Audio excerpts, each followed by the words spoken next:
pleasure. Good morning. Hi, everyone. So good to see so many people here. My name is Adapia Dorico, and professionally, I am a real estate investor, primarily real estate. I work in a private equity firm. I'm also a partner in a Bitcoin hedge fund. I have been in the financial services industry largely since I was 18, and have also started companies and been an entrepreneur and a founder and a small business owner.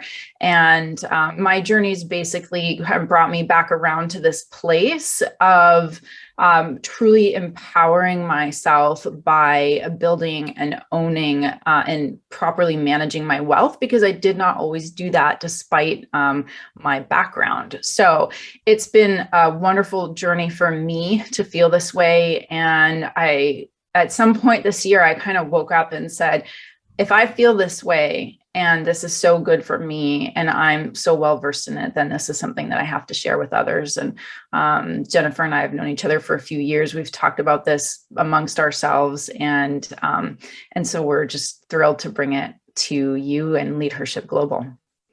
Absolutely. And hi, everybody. I'm Jennifer Burnham Grubbs. I'm thrilled to be part of Leadership Global, and Adipia and I have had a vision for bringing this Women of Wealth presentation to women all over the world for, like she said, several years now. I guess my background is I come from humble beginnings. I worked since I was 11 years old. I got myself into Princeton University on a full scholarship, and then basically went into the real world and had to hustle. And eventually, over time, took a job as an insurance advisor, thinking it would just be sort of an entree into the financial world. Started getting my eyes open really fast about what was happening with a lot of the actors in the financial advisory space. I was always great at math and I always loved people, and so I started to really dig in and became an expert in insurance matters. And along the way, I've become an advisor for top tier celebrities and athletes all over the world, and business managers and high net worth folks, as well as friends and neighbors. I kind of focus a lot from the risk management side of things, because I've always had to sort of plan for the worst, hope for the best, and capitalize on what comes. And that's kind of a fundament of, I guess, what we're looking to bring into education and awareness for all of us, is how do we continue to leverage ourselves into positions where we can have a little bit more pleasure, a little bit more freedom, a little bit more time. And the truth of it is, as women, we work so much in service. And we're just bred to be so sort of thoughtlessly giving to other people that there's time for a real sea change and how we can also bring assets to ourselves in abundance. And so hopefully between Adapia's vast areas of expertise and then my background, we have a cross section. And our goal is to create a dialogue here also with everybody who's attending. And so let's dive in, because there's a lot to cover today. The topic is really, let me share my screen more effectively there. How to define your true net worth in order to leverage and protect it. So the reason this is so important, if you think about this, and I encourage you, if you want, to check out this Brookings report. It's the history of women's work and wages and how it has created success for us all. The truth is that the average middle class income in America grew from 57,000 to 69,000 in 2018. So over the course of arguably, let's see, 40 years, it only grew by what, $11,000, $12,000. There's an illusion that the economy keeps, getting better and better, but the truth of it is, it's grown only marginally so far in terms of average middle class comfort and wealth. And the truth of it also is that if women had not entered the workforce, which they did, essentially in 1979 is when we entered the workforce, the growth would have been only 58,000. It would have been less than $1,000 worth of growth in the economy. In other words, women have accounted for 91% of total income gain for families in the last 40 years in the United States. Hopefully that helps everybody here realize just how valuable women and our contributions have been to the world economy, to the United States economy, and the fact that we've entered the workforce, even though that's taken really for granted and discounted so much, okay, we're basically carrying the global and American economy on our backs. And yet we're underpaid and we get only 83 cents per every dollar. Still, today, even with all of the changes that are going on. So we're super valuable, more than ever before, not just in the workplace, but as we all know, also in the home. But I'm very cognizant of this. I have 2 children and I work. There's a time poverty that makes a lot of women feel that they're still never enough, never good enough at either being a parent or a homemaker or a pet owner or an employee. There's just a time poverty. And that was also, by the way, part of this Brookings report. I really encourage you to check it out. It specifically addresses time poverty in the United States as a result of 2-person working households. Our wages continue to be lower, which makes us think maybe our contributions aren't as worthy. And then there's also the fact that men have, to their credit, really stepped up. So now that more women are working and there are families where both people are equal, in fact, 40% of households now, the woman is the main breadwinner. That's another stat we didn't include here. Men have doubled their contributions at home to 9 hours a week on average. And women have cut theirs in half. So we're down to 15 hours a week on average. But even so, in families, even where the woman's working at least 35 hours a week and the husband's working just as much, women are still working 22% more on household work than men. So all of those can result in a feeling of not being understood, not being seen, not being valued or appreciated, despite contributing arguably the most. And that's something to know, that if we start to internalize that, we'll then start to think our worth is zero, even though it's actually not even true. So part of this piece is just raising some awareness through these stats. Another stat is there was a study from the World Economic Forum that literally proved women are 10% more productive on the job than men. So our output per hour worked is also greater. Women are incredibly valuable employees. I could go on, but we're just doing an overview here and trying to get to some of the other statistics and other actionable pieces. So this is more like a rah for everybody here to understand that it may not look like it on paper. You might be getting paid 83 cents for every dollar. You might be doing work at home that nobody seems to even care about, but it's quantifiably valuable and it's quantifiably more than most people around you are doing. Adapia, do you want me to kind of keep going, or do you want to take turns? Yeah, I would love for you to take risk management, because that's really your area of focus. And then when we get to the assets and investing part, I'll jump in. Thank you. Okay, cool. So here's the thing. When you're doing things that are invisible to others or are not being validated by others, here's a great way to flip the switch and start realizing just how valuable you are. Coming from the risk management perspective, which is of course what I do all day long, okay, you can ask this question: what would happen if I weren't here contributing? So yes, my boss is telling me that my work I'm doing hasn't created the results that they wanted or whatever, but let's just take a moment and think, what if I weren't here doing all of the things I have done? Where would he be without me? Or where would the family be if I weren't here? And then you would start to very quickly know your value, and so would they, right? Because if you're a household income contributor, for example, and you know exactly what your salary is, that's part of your worth. You're bringing that every day, every year to the table, and that's quantifiable. So if you're making $100,000 a year and you're going to be working for the next 20 years providing for this family, right there, that's $2 million. You're worth $2 million minimum, just you yourself. As a caretaker, okay, so it's a well-known fact in risk management that even if someone is a homemaker and not working, if, God forbid, okay, they were to pass and the spouse was now suddenly trying to juggle taking care of a family and working, that spouse would lose time and productivity at work and their income would go down. And or they would have to pay somebody to do childcare, which full-time around the clock, at least in LA, is minimum $50,000 a year. So multiply that by 10 or 15 until the kids can, somewhat be latchkey and take care of themselves. Then again, you're worth $500,000 minimum or $750,000 minimum, just as the quote homemaker that's invisible, okay? And then if you're doing child care, caretaking and working, then you can start to do the math and see you're worth already $2-3 million minimum just as you walk and breathe.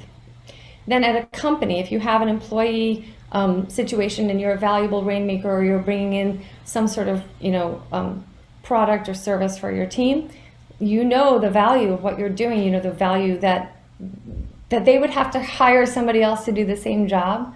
Okay, you know what that costs. And then if you're an owner of a company and this company is kind of riding on your back, then you know how valuable you are to the living and breathing of that company itself. And most companies, if you were to try to go into an M&A and sell them, we're going to probably, as a rule of thumb, we say you can get somewhere between 2x and 10x value, which is considered to be like your annual gross.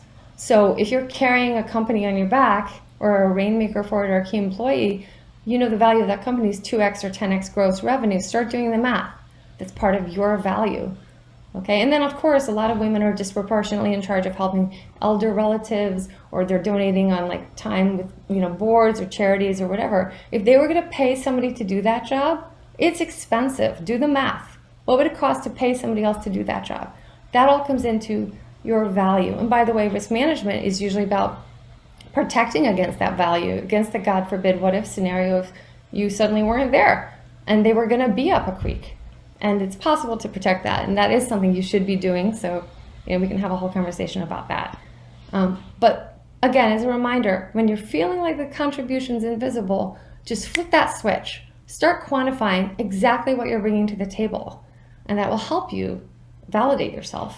And then if you're like me, you'll be really surprised at the number. If I see myself as worth $5, and then I'm like, wait, I'm worth millions of dollars just in terms of what I bring to the table. It's kind of nice for your self-esteem. Jennifer, we have a question. Do you include benefits in that math?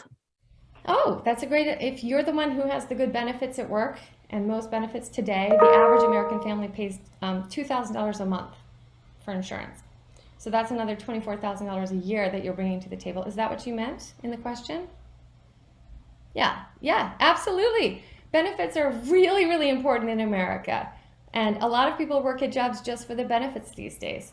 So yes, that absolutely is part of the math. Thanks, good question.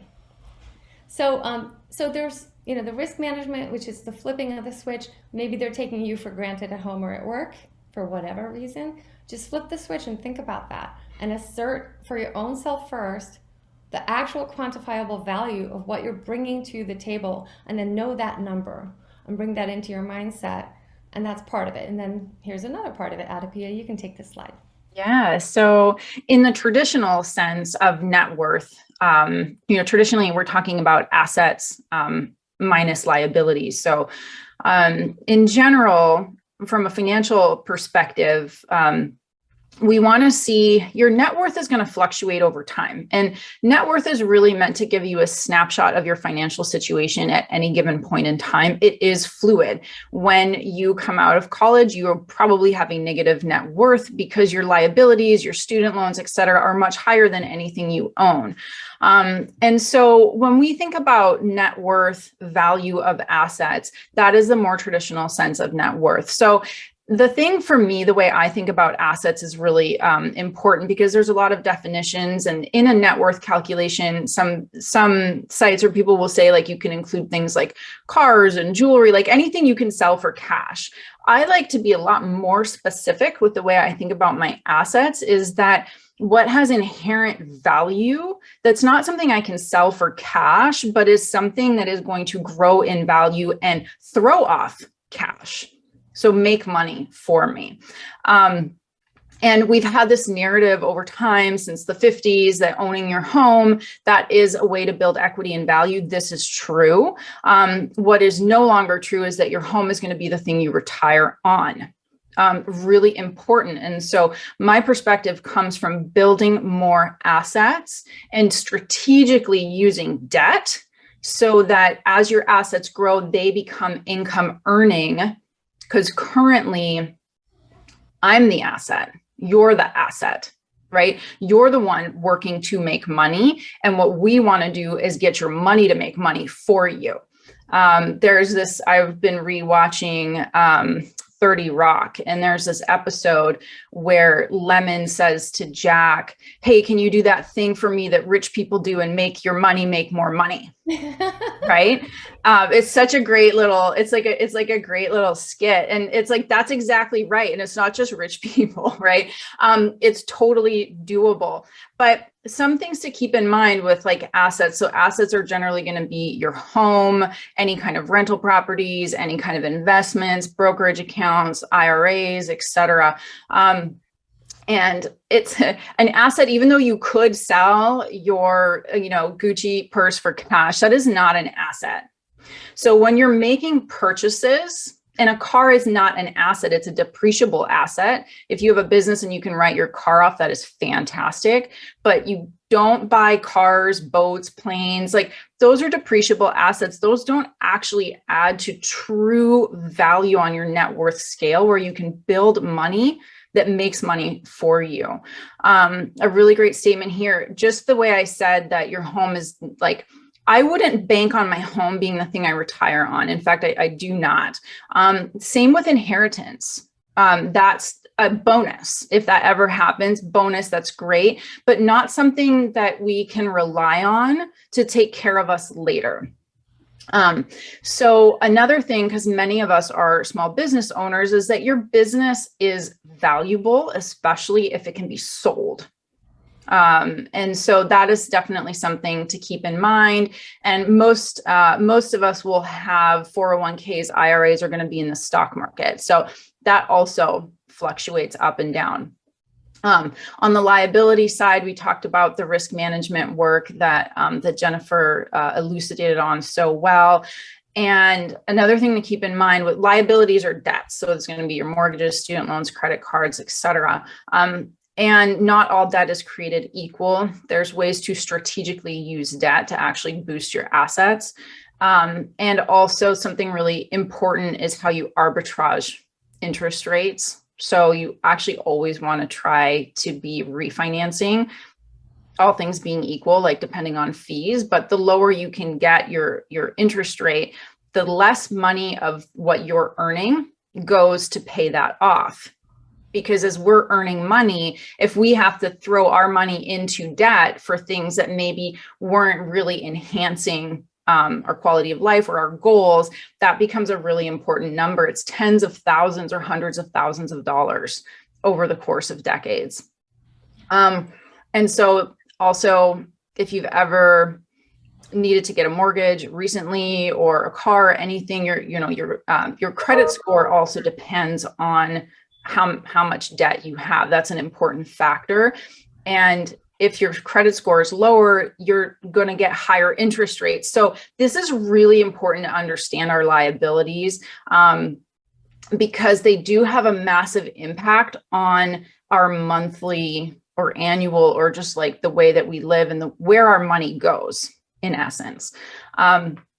So that's just a bit of a discussion there around assets and liabilities, but in the most basic form, your net worth, which is a snapshot of your financial picture in this moment in time or any moment in time, is your assets minus your liabilities. So we can go to the next slide. We put together this just like a pie chart. So for example, a way to look at and track. So I track my net worth, and you might want to do it quarterly. I do it a little more often. I'm a little more active.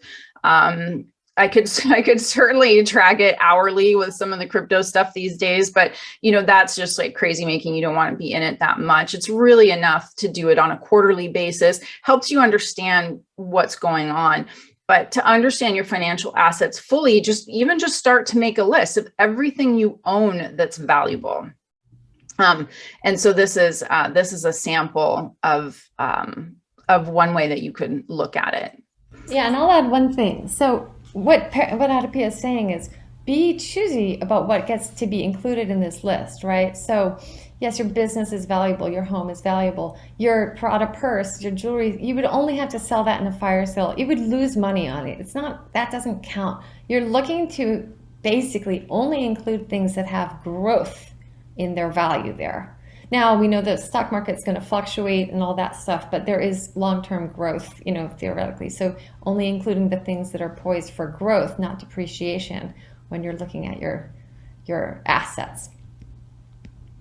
Okay, so this is just a sample, right? Some of you might have other, things in there, but this is pretty typical maybe for people. And the idea is, how do you add slices into this pie chart where you have more and more things that are growing for you? And how do you seek to leverage that based on opportunities you're sitting on? So you can change your net worth by knowing where you're starting from.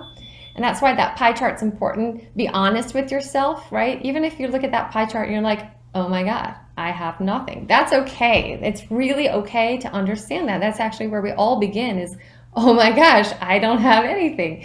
And that's where you might say, I really better start to find a way to own the place I'm living in as opposed to renting, or whatever your first step is. It's really important that inventory is honest. And then once you have a little bit more, it's important to be evaluating it constantly to look for opportunities. So for example, a lot of people are in a home maybe today, and they may not be thinking about the fact that you're sitting on an opportunity, because you could probably, with the real estate market having appreciated the way it has, you can get a HELOC, a home equity line of credit, because there's probably double the value in your home over what the mortgage that you have is. And if you access that cash at an interest rate that's as low as most interest rates are right now, you may be able to put some of that money to work for you on opportunities where your upside potential is far greater than the interest rate on that loan. So if the interest rate on the loan is 2% or 5%, and there are opportunities to invest and gain 15%, 20%, 25%, that arbitrage is really something to be thinking about, because especially you have to remember the time value of money and the time value of investment. So if you're in your 30s or your 40s and you manage to get into some investment structures that are going to carry over time, it's a compound interest. The gain over time is key. And the sooner you start it, the better. If you start when you're in your 50s or your 60s, you have very little time for it to iterate for you. The sooner you do it, the better. So you get that kind of accretive compound effect of these little tiny moves that you're making now to leverage yourself. Another one, how to free up cash. So we thoughtlessly sometimes participate in our 401ks in the market. We're very much bred to believe that the market is like, it as far as how we gain or grow wealth. Well, I always like to say it's like hitching yourself to somebody who's bipolar. There are highs and lows. It might be exhilarating. It's unpredictable. But at the end of the day, you don't know for sure it'll be there when you need it to be there. It's not solid. It fluctuates. So really, you don't want to necessarily just automatically and mindlessly only invest in the stock market. That's honestly really like a little crazy, because your needs are going to continue to be your needs at different points in your life, and you need something you can really count on that's a little bit more structured. So if you kind of find out how to participate in other assets that aren't all in one basket, you're going to be in a better position. And so to that point, if you're at a company and there's a 401k and you're putting in, whatever, 12%, but they're not matching your contributions, think twice about that. Because really, if they're matching it, okay, that's free money from your employer. That totally makes sense, because every dollar you put in automatically gets you another dollar for free, and then also growth.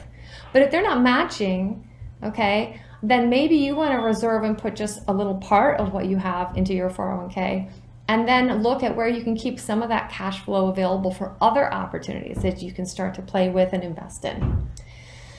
Another thing, I see this all the time. If you have insurance policies, they might have been way overpriced when you bought them. A lot of people in my industry, and this is part of why I started doing what I do, they really oversell, or they don't use the best cost-effective designs, because unfortunately most people are driven by trying to upsell and make the premiums as high as they can make them or whatever. So if you have insurance policies, do an insurance review, get a second opinion from a good broker who's not tied to one carrier, and you might be able to free up a lot of money you didn't even realize, or get some of the money you have and those working for you to enhance your wealth.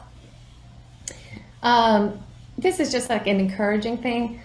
Your net worth is probably more than you think, right? So back to that exercise we did at the very beginning, take stock.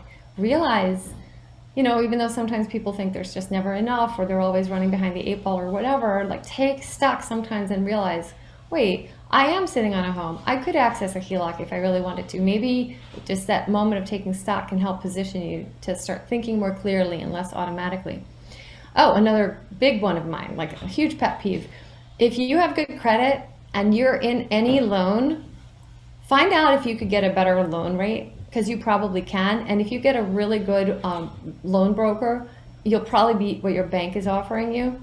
I know a great one. I know many, but I know a really great one that a good friend gave me, and they're so much better than the bank, and they're everywhere. So it's just really important to get access to that, especially right now in this period of extremely low interest rate opportunities. It's one of the most important things you can do. And also, if you do own a company and you haven't put in a 401k, maybe you ought to, right? Because you get to control whether there's matching, whether there isn't. There are a lot of advantages potentially for business owners, especially if you have a really good, good accountant. I said, make sure your accountant is fantastic, current, and creative.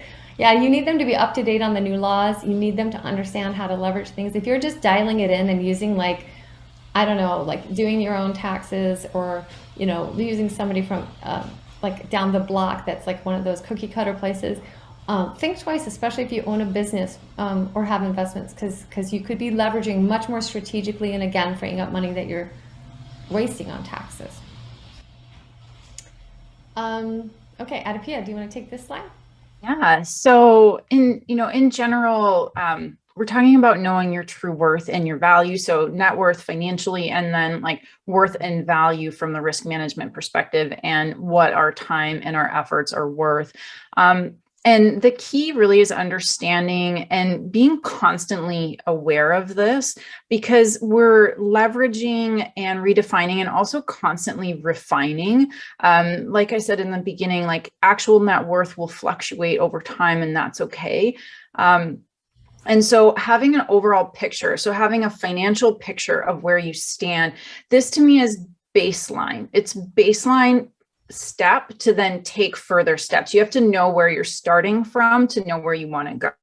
And so all of it comes together. And I know in my own experience, when I really started to really decide to dial it in after a few years of, I'll call it just like wayward kind of activities that took me away from a really strong financial foundation, is that in order for me to understand what was going on, is I had to take a snapshot of what was going on, right? It's like if you don't see it, you don't know. And so it all really starts here.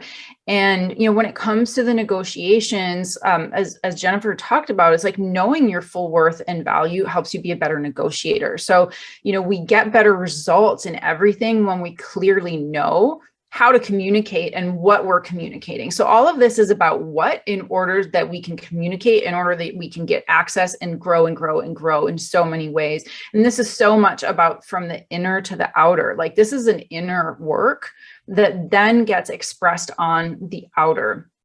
And from that empowerment perspective, it really, I mean, I can't even begin to tell you, and maybe some of you will share in a little bit, like your stories, if you have them, about like, I decided to really take the bull by the horns and get my financial situation in order. And it's been so empowering. And as then my confidence has grown, and my access has grown, and my network has grown, and my net worth has grown, et cetera, et cetera. And it all started with a decision.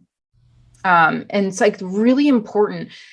It's totally possible. It's not that challenging. Like it's actually not that hard. It just takes the willingness to go in and to look at it, especially look at the things that we might not want to look at, like our debt, or things that might make us feel ashamed. Like, oh, I should be better off at this point in my life. No, I disagree entirely. Wherever you are is where you are. Where you want to go is the thing to focus on. So I know that that's very much been part of my story and my journey too, is overcoming a lot of internalized guilt and shame and judgment. And overcoming that was the first step to then look at the finances, to then make decisions based on where I'm at and where I want to go. Totally. I was going to add that when we start to think with our head up for water about exactly what we can do, we start to find out, and we have ways now, even in this dialogue we're creating here, how to get tools that are easily available to us. So for example, if you have to buy a car, there's a thing called a car broker who works for free, who will help you find a car and get a better deal and negotiate it for you, so you don't have to be underwater at the car dealership or whatever. Those are things I didn't even know about until I kind of got into a world where I was learning, and frankly from men many, many times, about these amazing tools that make life so much easier, or about loan brokers and understanding the kinds of tools. And men are really great at finding tools that make their life easier. I would argue many women are challenged in that, because we're first built to just like well, I'll hustle and I'll compensate and I'll do it and make up for it. And so we consistently put ourselves in this place of service as opposed to empowerment. So coming up for air and realizing, wait a minute, I'd like to have a little bit of freedom. I'd like to call the shots a little bit. Now, where are the tools I can find to help me leverage myself? Where are the advisors? Where are the people who can do all these things? They're everywhere. You just have to know that they're there so you can start to find them and then access them. So the negotiation piece also, when you have that conversation about anything, whether it's about getting a partner to help better with chores because you're busy and you deserve better partnership, or you're at work and you want a better raise than they're offering you, knowing your full worth is really going to help you stand in that room or in that conversation, and it'll impact things for sure. There's a lot more we could talk about this, but we have to kind of keep it on the surface, not the surface, but the first level for this conversation. I thought we could share a couple examples, each of us, Adipia, of where our own journeys and awarenesses of these things have helped. Because I was definitely like a textbook example of a person who worked in service. And honestly, I still really am to some huge extent, but I'm working and changing myself and actively looking to do that more and more. And so I can share an example recently, and there are so many examples I could share over the years as a woman, but I've been working on a project with a company with some very successful fintech entrepreneurs, and I had originally signed a contract where I got 2% of the company on site. And originally at my company, my husband, who was also a partner at the company, was working on the project with them. And eventually my husband decided these guys were jerks and he didn't want to be involved anymore. So then when the time came for me to get paid, I said, okay, guys, look, I'd like to be paid for the 2%. They said, well, your husband dropped out. And so when we signed 2%, we thought it was for him too. You're only going to get 1% now because he dropped out. Now, there's a time where part of me would have gone into this spiral of like, oh my gosh, he abandoned me, he did this, I'm so unfortunate, I'm a victim, this is unfair, but they're right, or whatever, right? Instead, this time, I was like, are you kidding me? Excuse me? I'm a majority owner of my firm. You signed this deal with my firm, and I have done X and Y and Z for this. And I really asserted myself in this conversation, and then I even said like, oh, and by the way, I know you're looking to go and get funding, and you certainly don't want a lawsuit on your hands, do you? That looks really bad to investors. So maybe we should just go ahead and honor the original 2%. And I think they came back originally, like they were like thinking they could do something with me on it. And instead they were like, unfortunately, it seems we're not aligned. Let's just leave the 2% as it is and talk about something that we can negotiate on a go forward basis, which, wasn't even as good as I wanted, which is, you're right, I'm sorry, but it was still a win. And I would never have been able to even do that, I think, if I hadn't come to a place of greater strength and knowing my value and my worth, which is, again, the inside piece that's super key to helping affect the outside piece. Adipia, did you want to talk about your...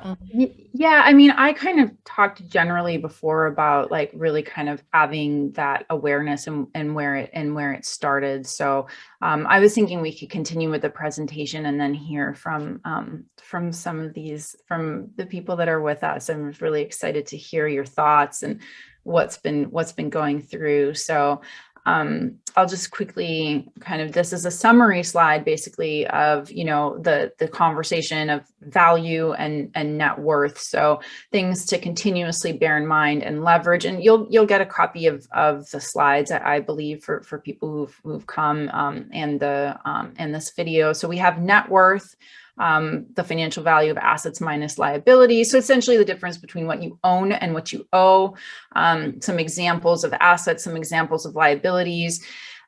We generally want this number to be trending up over time, because as we've been taught or what we know is we want to build a retirement fund so we can retire. Essentially, this is where this comes from, right? Now, I would challenge that and say there's way different ways of thinking about how to use your net worth, especially your assets.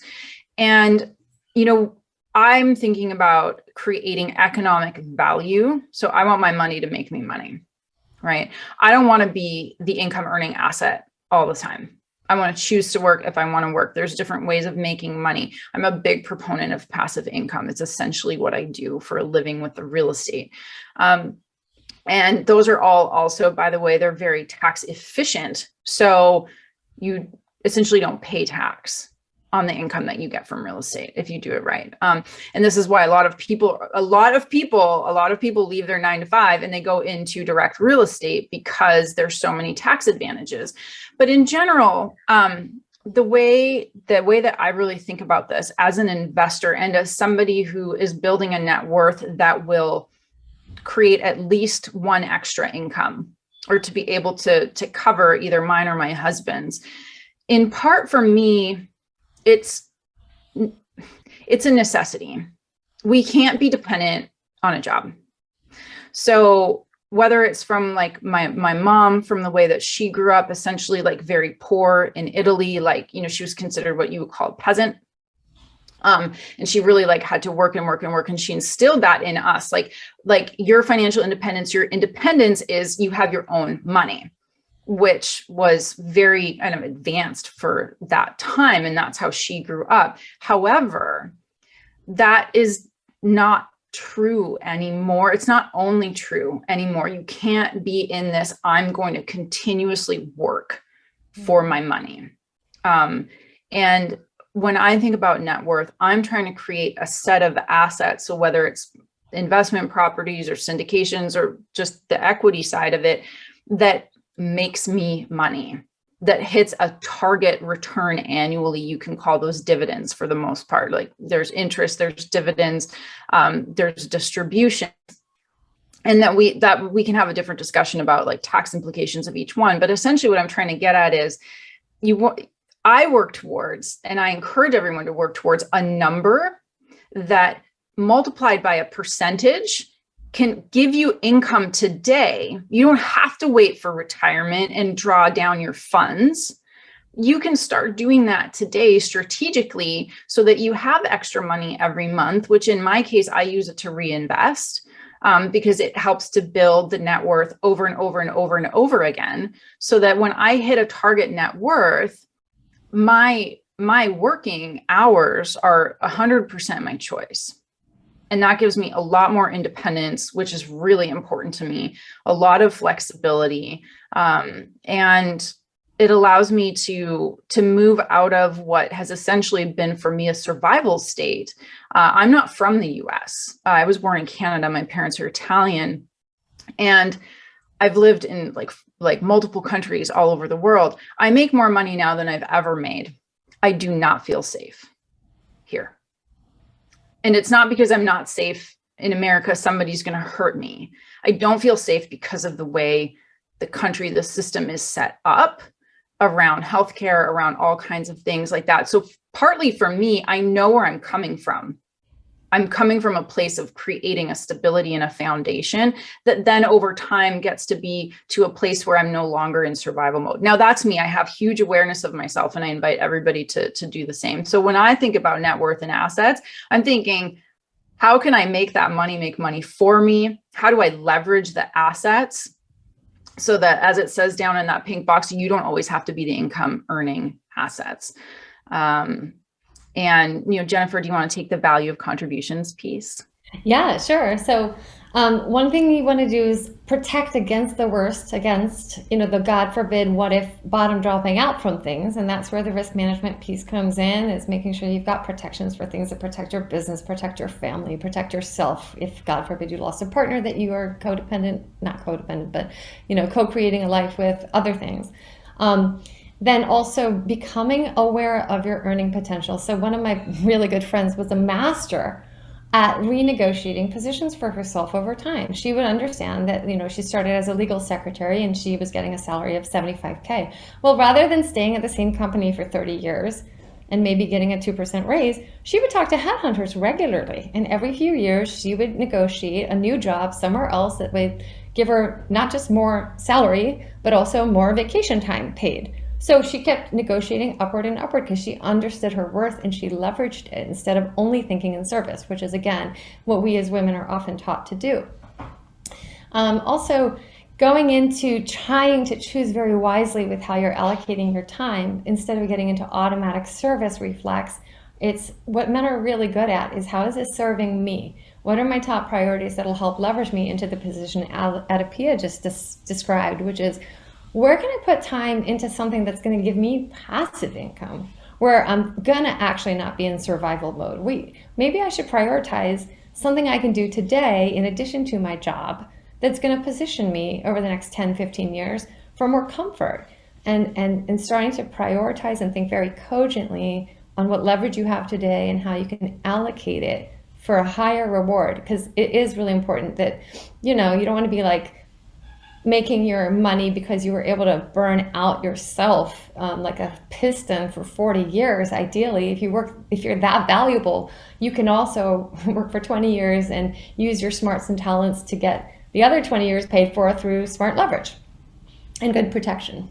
It's kind of the thing we're kind of trying to help everybody here start thinking about. And it's a process. So this is just a one conversation, but it's a long and ongoing exploration and process to be taken further. So we want to have time for questions. So what we really just want to kind of emphasize again here is, and this is Adipia, I want you to be able to say it because you're really the one who came up with this phrase, and I love it so much. So, I love you so much. You're amazing. Yeah, I mean, I've said this, like a few times, like, it's really like, it's time to shift out of working for my money and move into my money works for me. This is what it's all about. And, the reason we wanted to talk about net worth today, and not just the financial aspect of net worth, but value, because that's really even more important, because that value will drive any kind of net worth, is that it starts with that awareness. And, we want to bring these concepts, and investment opportunities. This is something that that Jennifer and I are going to do in a mastermind, where we could really dig in and do the asset building and do the passive income and just take it to sort of a different level where that financial portfolio is working for you. And the very first piece is awareness. Again, I really believe most of this is a paradigm shift for most women, and me included in this. It's not like, oh, I'm saying something that I've already figured out. It's constant realization that, oh, I'm the one responsible for whether I choose to make my life better and easier by choosing to think more clearly and strategically or not. And I'm realizing I would like to do that. I would like to be more strategic. Oops, I went the wrong direction. And it is a process of getting connected, getting information, keeping your ear on the ground, getting access to the many tools that are available. Just a quick reminder, statistics show that in 2030, which is literally like 8 years away, the majority of 30 trillion in assets is going to be controlled by women. We had last month a whole conversation about how much women control in terms of money here in the US and globally, and how much we've grown to be in that control position. So, you can always find that somewhere, or come to us and we'll get you a copy of those conversations. But it's something to be reckoned with and something to be owned. It's a lot of power sitting on the table now that we have, and it's really time coming for us to take control of that more and embrace it. We said last month that it was like, some women still, and again, me included, in some part of our brains, sees ourselves in the side seat of like a buggy seat connected to a motorcycle that a man is driving, when the reality of it is most women are the ones making the financial decisions for families and controlling how the money is spent. And it's really like, we're in the car, we've bought the car, we filled it with gas, we may as well learn how to drive it.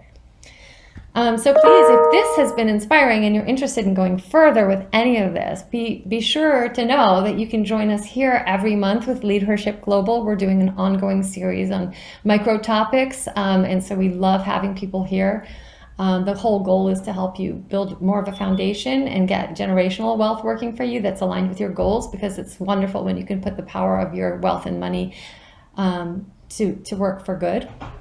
And then this is our credo here at WOW. You can read it for yourselves. I know you're all educated. And what we really just want to commit to is understanding our value, our full value, and our capability, and our deservingness of wealth and comfort.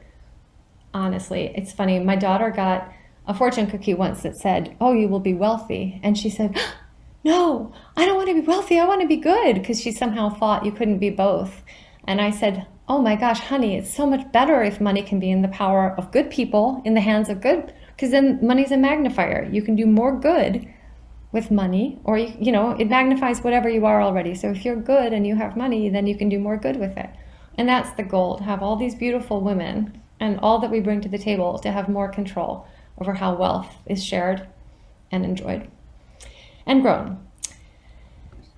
And so, yes, if you would like to learn more, get in touch with either Adipia or myself. Our group is called Women of Wealth. It's an investment club and a mastermind. It has educational sessions with experts and specialists going further into some of the topics we talked about here. And we'll be sharing all the different tips and strategies we've all discovered. So each of the women in WOW is in an expert position of her own right in one shape or form. And when we connect and work across silos and share tools and tricks and tips and insights, we all become stronger and more abundant and more powerful and more able together. So there's a lot of also really empowering and frank discussions, forums for Q&A, quarterly in-person gatherings that are also really fun. And it's really here for those women who are looking to engage a little further on the things we've talked about here, and also in real practical terms. I mean, just as an example, Adipia and I will text each other sometimes, and I'll ask her, like, what do you think about this particular coin? Because I know she's an expert on all things crypto, right? Or she'll ask me about something with risk management. And each of us is able to become stronger, better, more powerfully positioned as a result of just these brass tacks discussions. And that's part of the purpose of WOW, among many other things. We really hope that you've enjoyed this month's conversation. I'll stop sharing my screen now. And I would love to open it up, if it's okay, to Q&A if anybody has any questions or contributions or thoughts. Well, this has been really great. Adipia already knows my situation a little bit. I've overshared. Surprise, surprise. I need to set up a one-on-one with you guys. And do you want to share like your Calendly or something so people can make appointments with you, or how do you want to do this so that they know how to reach out to you individually? Oh, that's a great idea. Why don't we do that? I can. Do you want to put our emails in the chat, Adipia? Yeah, for sure. Yeah, I'll put my email and then can get a hold of me, but thanks. And just if anybody has anything to share, Barbara, I see that you've unmuted. I know you have, she does so many amazing things in this space too. So I'll let you take it away. Well, I love all the content. It's everything that I've built my business on, around making sure women are what we say is financially fearless by providing them content, but also working with experts who really want to serve a female market. And, Jennifer, my heart breaks from your story. And I wonder if your husband dropped out, or if you dropped out versus your husband, if they would have challenged him for the 2%. And I just see women being suppressed at all areas, in terms of real estate and, housing, earning, wages, all of that. And so our goal at Purse Strings is to stop all that nonsense and really educate and engage with women. Hannah Chapman's on here. She's one of our Purse Strings approved professionals. She's one of the talented experts that we have in our community. But also, I think what's most critical about this discussion is that women are coming into the largest transference of wealth. And are women ready emotionally, financially, educationally, to really know what to do when that money comes their way? Because it's a very emotional topic. And we really need to learn that it's okay to have money, earn money, make money, and all of that around money. So thank you for your work here. This has been fascinating. I love your resources. I've already looked it up, and I'm going to share it as well. So thank you. And I'll be at your next meeting. Thanks, Barbara. Thank you so much. And I also see Liz. Liz maybe came on. I don't know if you want to say a few words, but if anyone has met Nicole, that she represents how women lead and how women invest. Liz is at How Women Invest. I'm an LP in their fund, and this is where that, when money in the right hands changes the world, money in my hands changes the world. And I do that through venture investing with Liz and How Women Invest. So I would love to give Liz a couple minutes to talk about that. Well, thank you, Adipia. It's So fun to see you in this context, absolutely rocking the message and inspiring this room full of women. So thank you for giving me this glimpse. And Jennifer, thank you so much for this amazing session. How Women Invest was founded just a couple of years ago. We're a new emerging manager venture fund. We invest exclusively in 100% women-owned startups. And we're the outgrowth of a network of 14,000 senior executive women, How Women Lead, where we do advocacy for women on corporate boards and all kinds of different leadership development for women, because I think probably like most people here, we believe that the world is better when women have a hand in a seat at every table where power counts. So it's been our absolute pleasure to get to know Adapia, and hearing her speak in our meetings in our organization about her story and how she transformed her mindset drew me here to this event. And I am thrilled to see your credo and really understand the alignment between our two organizations, and to see how many other women really are excited about stepping into their power, because there's nothing indelicate about that. In fact, it's all for the better. Yeah, I love that. It's not indelicate, right? It's like, it's not impolite to talk about money. It's not impolite to talk about, like, to be assertive. Like, that's such a big part of this. So yeah. All right. Does anyone else have maybe just any like parting thoughts, or even a question for us in the next couple of minutes? I have so many questions, I don't even know where to start, but I'm at the point where I should have a retirement fund, and I have zero. And so I have a small inheritance that I've recently gotten, and I really need to figure out, because I've always just kind of given it to my sister to handle, or my family, and then now here I am. So I really resonate with the idea of taking control and looking at it, even if it doesn't look so pretty. I'm really in line with that. So I really appreciate you guys a lot. Thank you. I want to honor you for saying that. That's not an easy thing to say. I really want to honor you for saying that. And that's like 80% of the battle you just won. Yep. Yeah. I was going to say, and Karen, it's so much more common that almost everybody has this like shame that they think that they should have something bigger. They imagine a lot of other people have something better and bigger. But the reality of it is we're often very busy, especially women. We're so busy on this wheel of service, and we put ourselves last. So it's okay. It's totally natural and normal to be in a situation like that. And actually, if you didn't ever take stock, you would end up very poorly. But because you take a moment and have a moment of realization, you create that space. And then you, being as capable as you are, since you are a woman, you're going to be able to take charge and change that. And then the good news is there are so many tools. There are so many tools and resources. The nutty part is we actually cut ourselves out from access to how much is actually there and available out of this perception of shame, or we shouldn't, or we don't have time, or we don't have time, the time poverty thing again. All the different ways in which we can block ourselves from it. But if we choose to just allow it for ourselves, then the resources can like flow right in. And that's the good part. Yeah, no more magical thinking. The time is up. No more of that. So I know we have to wrap up here in a couple of minutes. Does anybody else have any other questions? Kate does. Kate has her hand up. Oh, Kate. Sorry about that. I didn't see that.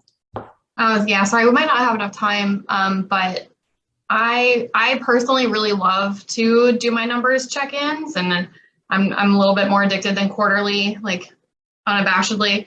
But do you guys have any gamification tools that get you excited about looking at these? Like, it's such a long slog. Building wealth is such a long slog. Do you guys have any platforms or apps that you find helps make that a bit more of a celebration, or tracks it better than just spreadsheets?